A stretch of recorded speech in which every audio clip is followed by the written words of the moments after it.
Alright, welcome back to the Super Coach Enough channel. In this video we're going to do our Week 7 review and Week 8 preview of the 2023 NFL season. And so looking at our Dream Team score, 536 for this week, which was good enough for our top 14%. Above the average there, as you can see, just under 500. And a slight uptick in the ranks. So overall we've moved up into 235th, so knocking on the door of the top 200, which I think would be a pretty good place to be. So if we have a look at the team and how it went, so we captained Josh Allen, which was, I guess, the correct choice between our two quarterbacks. Obviously a couple of players did score a little bit higher, but that's okay. Jalen Hurts with a 48, so he's just been super consistent this year. Richardson obviously is out for a while. We may look to get some use out of his money this week. Excuse me. Christian McCaffrey with a 42 was solid, but I guess, he's been a little bit better. Saquon with 34 was solid. Pacheco with 27, it probably hasn't quite panned out the way we'd hope, but, he's just doing his thing. Bijan had a headache and so came out for one play at the back end of the game. I'm not sure. Would have been better for us if he stayed off the field. We could have got Ford's 32. And Kyron Williams is on the IR, so if you wanted to trade out of Kyron Williams, totally understand. Our wide receivers, so Tariq Hill with 40, he continues to crush. Stephon Diggs with a 29, it's a bit below par. Cooper Kupp with 11 was quite quiet. Chris Olave with 18, so that's about par for him. And since has had a bit of an issue with the law, so he may be one we look to get out of sooner rather than later. Flowers with a 19 is pretty solid. And Jameson Williams didn't end up playing, which sort of worked well for us because we got Addison's 55. He was really good for the Vikings. Travis Kelce, though, the star of the team this week with 59. He was ridiculously good in the first half of that game. And then I guess, once the Chiefs had it pretty locked down, they spread the ball around a bit as they tend to do. Laporta with a 16 was okay. Musgrave with a 10. That is what it is. Our kicker and our defense, we didn't have much choice. But the Bears' defense has really lifted the last couple of weeks, so at 34. As you can see, it's gone up a couple of mil. So 2.1 mil, almost 2 million just on this week. Negative 14 break even. So the cheap defense has finally come good for us. So in terms of moves this week, well, actually, before we do that, we'll have a look at some trades and some break evens now that we have access to the break evens. So for those who missed the last video, it was a quickly put together one, but essentially got the old purse out and paid for the break-even access. So we'll go to players and we'll go to the break-evens. So Donta Foreman at the top of the list with a negative 19 after his 62 last week. Minshew with 55. So he's got a negative break-even of negative 18. Jones Jr. still sitting there waiting for another run. Bagent, I'm not sure how to say it. That's how unknown he is. But the Chicago Bears backup quarterback, he's got a nice negative 18 break-even and looks like he'll get one more game this week. So that could be an option to get out of Richardson and bank some money. Jameer Gibbs, 45, looked good, but Montgomery's not too far away. Kareem Hunt, he's still looking good with a negative 15 break even. A couple of defenses if you're that way inclined, but we've got the Bears, so we'll stick fat with them.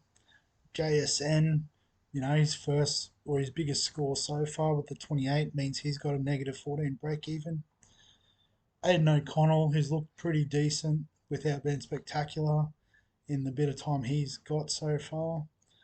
Um, I think if Jimmy G was out for longer, he'd probably be the preferred cheap option, given the reports in the preseason were that he is I guess, the long term quarterback there at Vegas, or those were the reports in the preseason anyway, was he was showing that potential.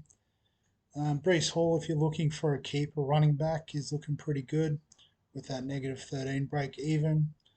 Downs, negative 12 break even. He's looking really good with Minshew there. Addison, he's got that negative break even. Couple others there, nothing I think too fantasy relevant other than a few defenses. Dalton Schultz, I suppose, if you're looking for a tight end, would be the pick of the bunch. And yeah, so I guess in terms of the big break evens as well, we'll go the opposite way. So Austin Eckler at 10 last week wasn't ideal. So I think, yeah, if you wanted to get out of him, do it now. DJ Moore, I think him and Fields have that connection, but that's obviously not there for a bit. Uh, Mike White, severely overpriced for a backup quarterback, so we don't worry about that. Josh Allen, I ignored just because probably keep him if you've got him. You're not looking to sell Josh Allen. Jameis Winston not doing too well this year, averaging 2. The Cowboys defense, if you're scared of that, you can get out, but I think it's worthwhile hanging on to. McCaffrey, he's a keeper. We're not worried about trading him. Herbert, Jefferson, obviously, if you've got him, he's still on IR for a couple of weeks, so you could trade. Josh Jacobs dipping in price after his low score on the weekend. Brock Purdy starting to look a little bit unsteady at quarterback, but I guess he's probably not in the conversation for our dream team. Javante Adams has been struggling, so you've already lost a bit of value with him, so maybe worthwhile just holding. Um, and yeah, Keenan Allen, another one who was a bit disappointing on the weekend. Yeah, so I guess how that, well, actually, I should have gone to the most popular trades just to see what people are doing. So not a lot of action this week, I guess, because there's no buys, and I guess people who have been aggressively trading like me are running out of trades. But the few that are trading, looking at Kamara, ETN, probably the one thing with Kamara I would sort of preface is that this game isn't a PPR scoring system, so you don't get points just for catching the ball. You've got to make some distance. So he does get a lot of receptions, Kamara, with the check downs from the quarterback, but that usually means he's not getting a lot of yards per catch. So I think I'd rather ETN if you are looking to trade out a running back. In saying that, I like the value of Brees Hall and Jonathan Taylor more so than ETN. I think ETN's starting to get towards his peak price. Um, yeah, not too much else other on that. I guess JSN in's a good trade, cheapie on the rise. AJ Brown as a keeper, decent trade. Tyson Badger, as I said, is probably the preferred cheapie option at the moment, just because it looks like he will play this week, make us some money. Um, but I think if you can afford one of those cheaper starters for Richardson, that might be the play just for when your two guns, assuming you've got two of Allen, Hurts, um, Mahomes is the third one. Um, yeah, trying to think, there might be one or two. Like Justin Herbert might have had his buy, so that's fine. If you've got Tua or Lamar, they've still got a buy coming. So I think you still need to have that third playable quarterback, but only in those weeks where your two studs are out. So in terms of the trades this week, you know, I wasn't sure about Bijan Robinson, but it was just a headache, so that's fine. Chase can come in for Williams, and Addison can come in for. I'm going to go with Flowers. It's sort of tough because him and Olave are very similar, but I guess, well, given the potential suspensions that might come up from bringing the game into disrepute, maybe Olave is going to get a couple of weeks on the bench. The other option is that we look to upgrade one of these guys, probably the Olave pick. So we'll end up with our fifth sort of keeper. And to do that, we'd have to get some value out of either Richardson or Kyron Williams. So I guess what I'm leaning towards is to get out of Richardson at this point. Um,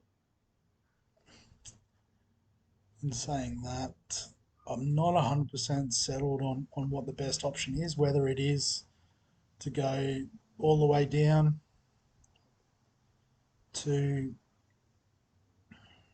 a Badgent or a Aiden O'Connell, um, or if we just do a like for like swap. We've lost a bit of value there, but Minshew's looked really good. He's going to make some more money, and we might be able to swing one more trade before the end of the season in the quarterback slot. So yeah, I'm not 100% which way I want to go.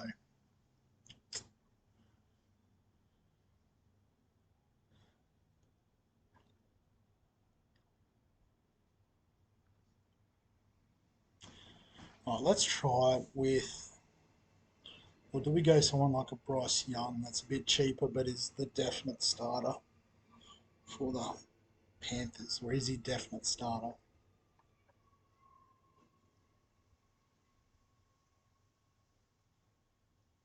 Tyrod Taylor's looked alright. Yeah, not really sure what the play is here. Anything else super deep?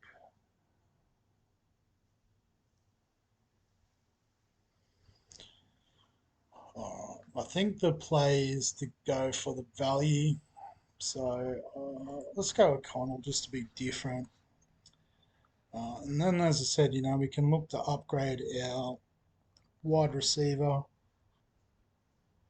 slot. I think the obvious pick is AJ Brown.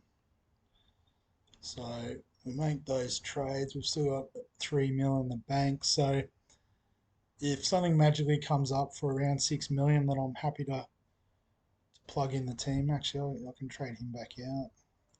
Let's go by price. Because what was. Oh, PJ Walker was the one I was sort of looking at, but he's just outside the price range.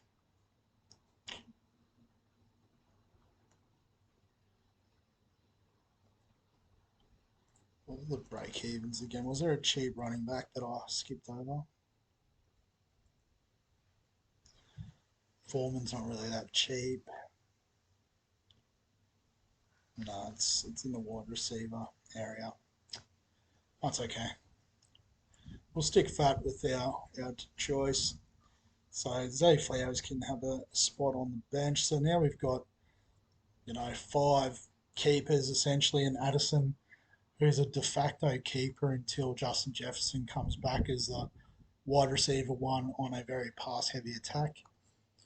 We've got five running back ones, so you're just rotating through. Although was six technically with Jerome Ford, although his is more of a split backfield. So it's going okay.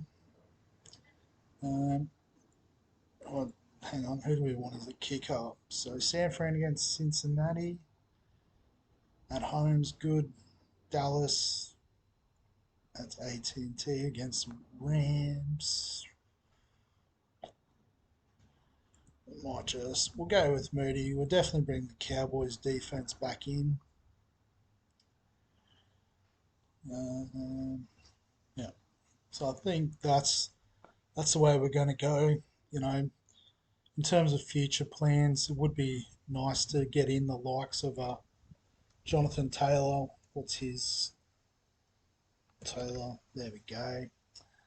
So he's 11.4, break even of 14. So he may rise in price, but we may be able to up and down Ford and maybe Bijan next week to bring in Taylor just as an upgrade, or it may be upping like Ford and maybe like a Zay Flowers to a JSN type pick, and then we're getting pretty close to a team where we only need to really cover for injuries. It would be nice to have, all the guns, but we're not doing too bad with that, I don't think. So, yeah, nothing else really stands out, I don't think. So, we'll wrap up the video there. So, as always, if you enjoyed the video, give it a like. If you've got any thoughts or questions about the team, drop them in the comment section below. Subscribe to the channel for all of the fantasy content. We've got EPL, NBL, NFL. BBL won't be too far away. And other than that, I'll catch you in the next one.